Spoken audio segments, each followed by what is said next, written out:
Hi there, I'm Neil, also known as the Hairy Man, and today I'm going to talk to you about the product. This is the add-on scenery for RPG Battle Maps. It's produced by Lock Battle Maps, who make basically ring-bound books of write-on wipe-off off battle maps, so that you can use wet and dry erasing markers on them. And these will also work with the Pathfinder flip tiles that I've done a video about before. So they do a number of different kinds of these add-ons, and they essentially come like this on sheets of sort of like a plasticized paper. Now, what they are is they're at their heart reusable stickers. I think the term that they use is static cling, so it will basically work on any of these write-on wipe-offs. So what I'll do is I'll show you sort of like the difference it makes. So I'll have a plain battle map that's just sort of like grid and some terrain on it, and you can put these on, and it really changes it up.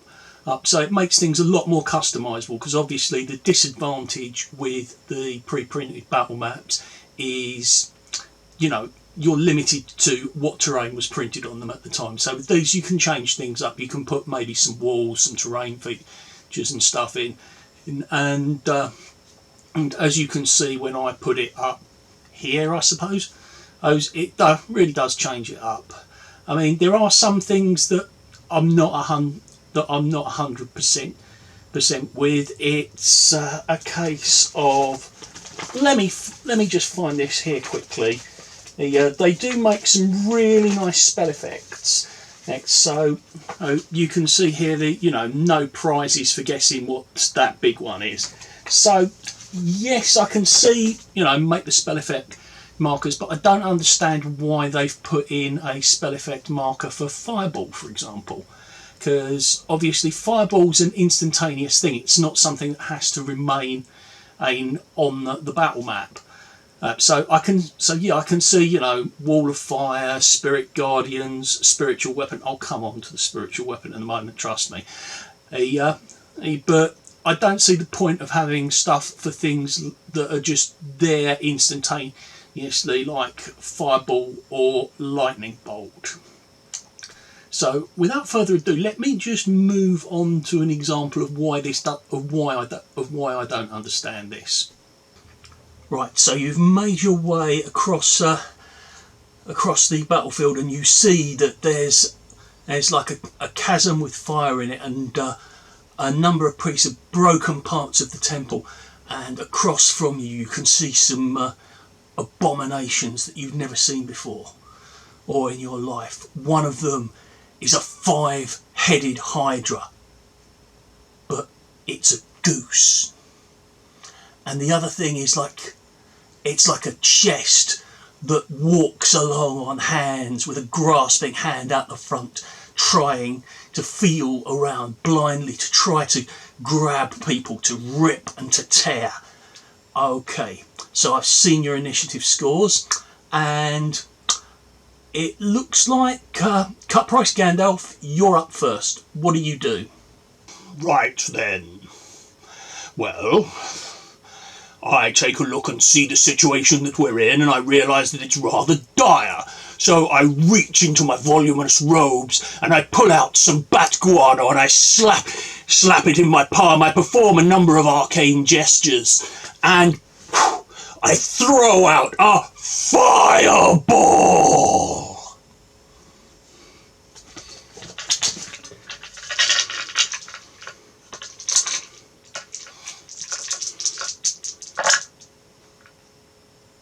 "42 points of fire damage. Take that."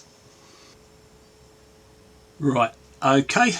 So the fireball streaks out in front of you, and hang on a sec.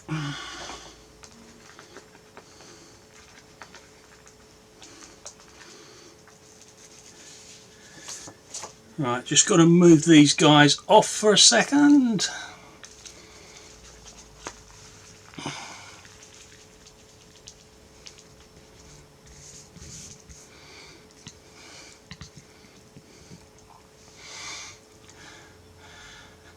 Okay, the fireball completely engulfs them. You smell the appalling stench of burning feathers as the goose hydra is immolated, and there's a crackling sound of burning wood as the walking chest on arms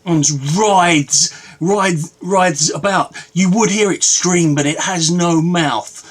And as the smoke clears, okay, hold on a sec again.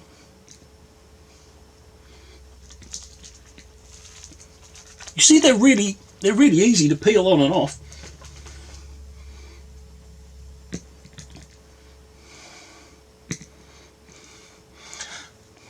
The smoke clears. The goose hydra is on the floor, writhing around in its death throes. But the chest itself, its arm at the front waving about. Let me just make a quick check here. And it appears that all of the muscles in the arms bulges as it goes into a frenzy, and it begins to charge towards you.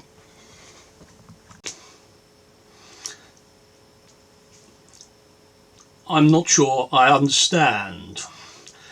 It took quite a while just to put that area marker down for the fireball, and it was only there for a few seconds. Why bother with that? I agree with you. I don't understand that either. But you know, I guess it put Cut Price Gandalf in the spotlight a bit. As I say, this was just a quick one that was just demonstrating somewhat silly, I know, but what you can achieve. And I'll put up a few pictures of how the terrain stickers have worked. You know, including things that I quite liked, like they've got some stickers for tents, for example. Now, I do have some 3D printed tents, and you know, it does look very immersive to having 3D scenery on your terrain. However, it does become more complex when, say, somebody's actually in the tent or whatever. But at least with this, because it's flat onto the battle map, you can put the characters on top of the tent and you can see that they're in the tent, which obviously you can't do for some pieces of 3D terrain. Right, okay, so we're going to look at possibly the more important things. It's like, where are they from again, and how much do they cost? And I will just address what I said earlier. It's like they come in different packs. So, for example, there's add-on scenery that's like dungeon decorations. There's also stuff like spell effects. And speaking of spell effects, at least one of them appears to have been influenced very heavily by a certain spiritual weapon from a popular web series, Lollipop, excuse me. But to continue, they come in at about £10, and they can be found online at lokebattlemats.com. That's LOKE battlemats, all one word, .com. I'll also put a link for that in the description. Alright, take care of yourselves, and I'll see you again soon.